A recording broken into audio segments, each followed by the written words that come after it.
Hello, welcome back to the Scroll Ensemble Classical Music Improvisation channel. This video is a tutorial showing you how to improvise an Echo Fantasia.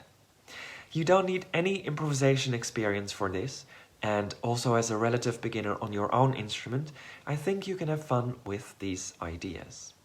Finally, it could be done on any instrument, although on keyboard instruments you might want to wait for my Sveelink video on this very topic. For this tutorial, I'm taking Jacob van Eyck's Fantasia and Echo as a starting point. The video will be very practical, except for a small introduction, which will happen right now, talking about the genre of Fantasias generally and Echo Fantasias specifically. The Fantasia came into its own as a genre in the Renaissance period, where Louis de Milan described it as an instrumental composition whose form and invention sprung solely from the fantasy and skill of the author. That is to say, it is not based on a previously existing melody, theme or text. The term Fantasia seems to have been used interchangeably with other terms such as ricercar, capriccio, canzone, even fuga.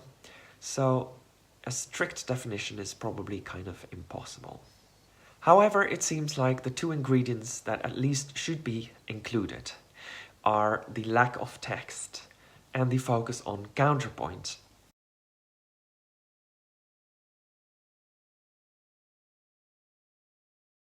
The Echo Fantasia is then a specific type of Fantasia, which I found especially used in the Netherlands. Sveelink wrote quite a few of them, and Van Eyck included one in his popular Der Fluiten Lusthof album. Typically, Echo Fantasias consists of the normal contrapuntal fantastic sections that we discussed before, but also echo sections.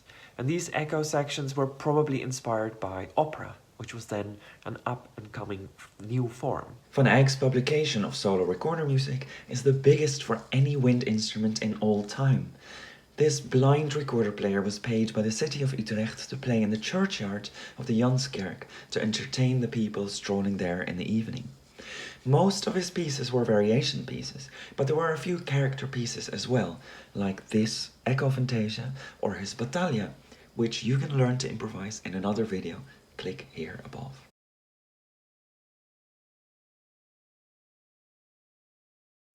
We have quite some proof that Fantasias were being improvised, despite the fact that many also appeared in print as written music.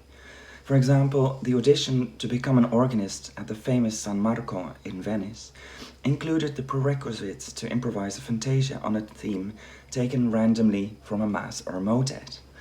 Santa Maria devoted an entire book to improvising fantasias in 1565, and Ortiz's Tratado de Glosses also has a chapter devoted to this topic.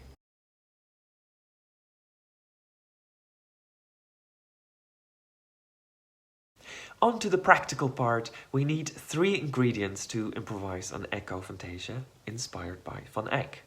And we will work on them in order of difficulty, at least according to me. First we have our echo sections. Then we will work on cadences. And then the free Fantasia sections, and finally building a larger form.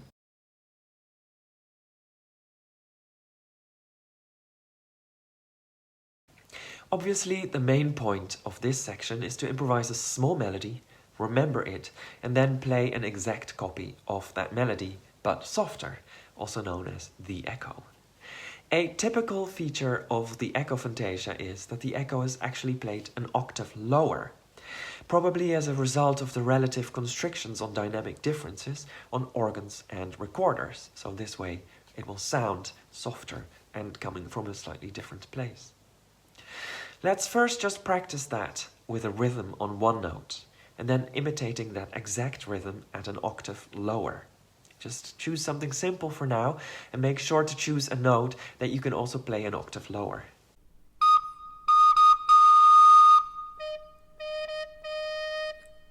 Typically, Van Eyck takes a little motive and uses it for the entire echo section. This is true to the contrapuntal spirit of the Fantasia, and typical of Van Eyck's general style as well. A common approach to the motive can be seen here, where we play the motive first, then an echo, and then just move that entire concept up or down a note, and perhaps once more after. In this way we can create a little form.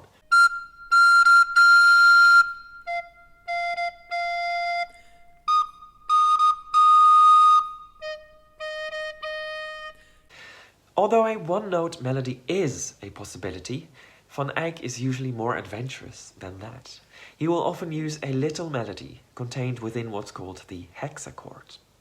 Don't worry about hexachords. For now, it just means you can use these 6 notes. Later, of course, do your own thing. Pick a few notes in this scale and repeat them an octave lower, as we did previously with the rhythmical motive.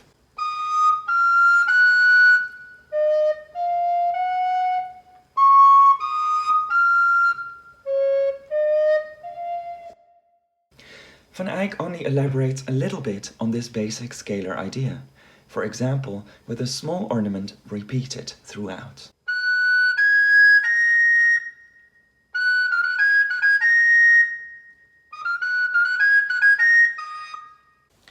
To learn about improvising melodies specifically based on the hexachord, you can watch this video here. Van Eyck often even constricted himself to a motive of only 4 or 5 notes within that hexachord. This motive can then be imitated a step up or down within the same hexachord. Finally, we can use phrasing, making these sections even more exciting. First of all, sections can get a very different feel by using different phrase lengths and whether the echo comes straight after the original or not. But also within a section we can use this to create a build-up of tension, as in the first echo section in Van Eyck's piece.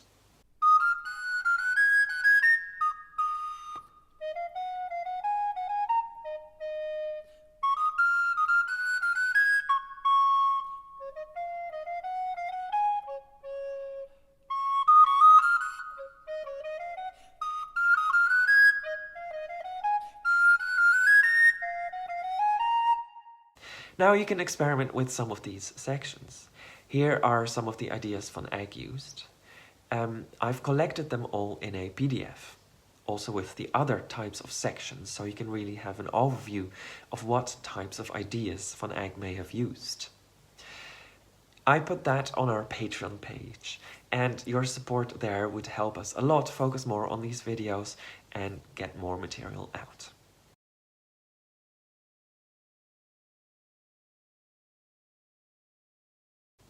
The cadence is what we call the end of a phrase, or sometimes it's a sort of sub-end, a fake end. Often it is expressed in music by typical melodies, such as this one.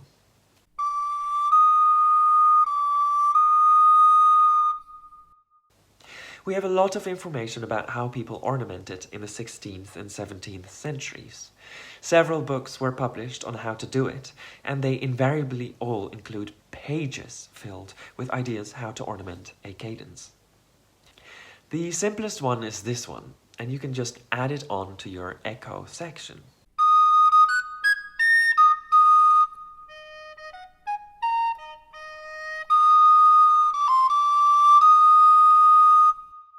Generally, the cadence figures are a bit longer. For example, we can add the so-called groppo. The groppo is perhaps easiest to start from the note you want to actually cadence in.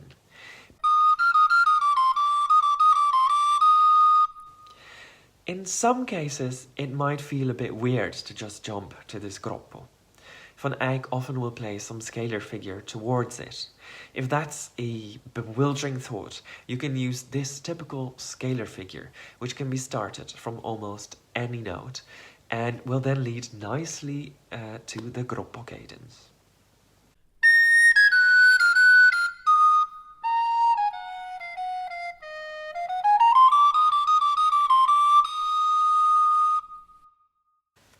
Van Eyck also uses this rather more modern jumping figure, which perhaps delineates a cadence in 2 parts.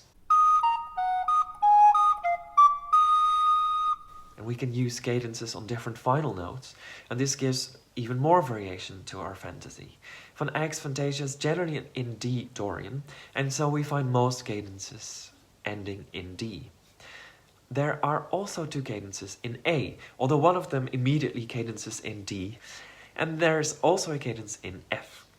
Now our Echo Fantasia might sound like this, with various echo sections and various cadences.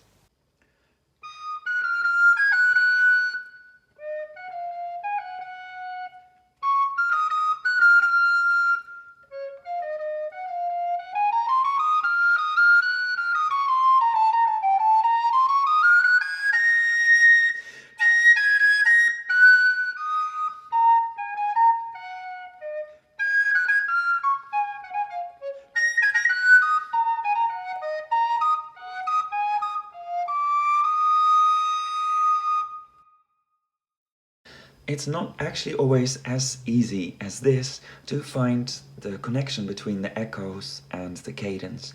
This takes a bit of practice, so give yourself a bit of time to get used to that. In this video series, you can get started learning diminutions with me and Banchieri.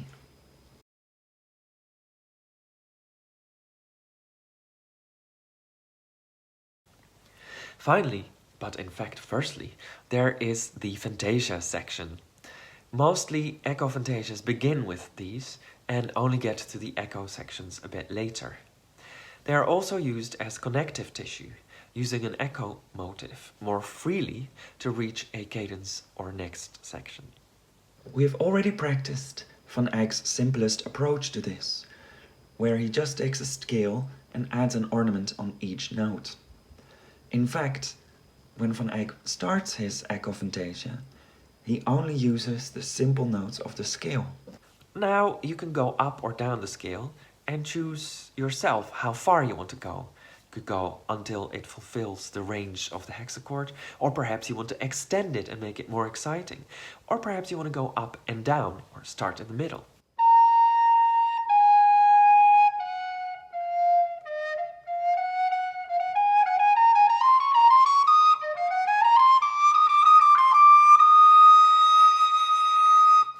Van Eyck also uses this interesting idea.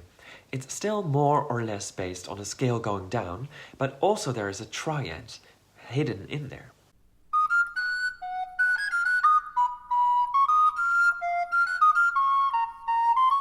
This means that as long as we keep this scale in mind, we can do quite elaborate things around each note of the scale.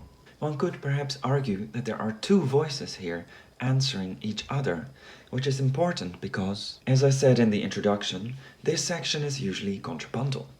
On a recorder we can't really play a theme and some kind of counterpoint at the same time.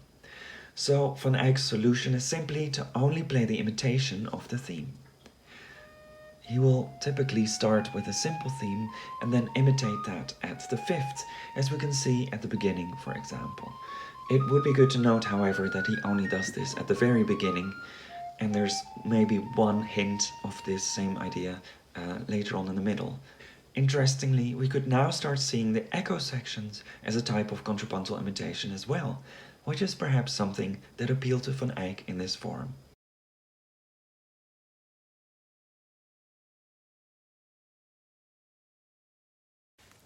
The tricky thing is bringing all these ideas together and making an organic form out of them. Especially connecting one section to another is difficult and takes some time to find ways to do this nicely. Generally, Van Eyck uses little scalar passages and typical figurations to do this. One way to work on form and practice these connections could be to take Van Eyck's form and fill in your own ideas, maybe leaving the connections where they were. The chart of the full form is available on Patreon as a PDF. You could also work in an iterative way. Start the piece with two sections and then try to make them work, just the two of them. Then add on a third section, etc., etc. You could start at the end or at the beginning of the piece, of course. You will probably get a sort of composed through improvisation version, and this is totally fine. Try it a few times, so you will have different options, and eventually you can improvise them more freely, using stock ideas that you have developed in your laboratory and that you especially like or are especially fitting for your instrument. Another idea is to start from writing, either composing an entire form or writing down a form, just the shell of it, perhaps identifying specific motifs you want to use. Now, finally, let's have a look at the very opening of Van Eyck's Fantasia. This is a simple scale. Could it be that the entire piece is a variation and ornamentation of that very opening motif? Another interesting approach thus could be to get a motif, for instance by asking your audience for it, and trying to base the entire improvisation on this motif, dividing it over different sections and rhythmicizing it in different ways. Thank you so much for watching. I hope you enjoyed it and had fun practicing your Echo Fantasia. Send us some versions if you have them. Let us know what you missed or what you especially liked. If you had any other thoughts or questions. And don't forget to like, share, subscribe, and join us on Patreon if you can. Thanks so much. See you in the next one.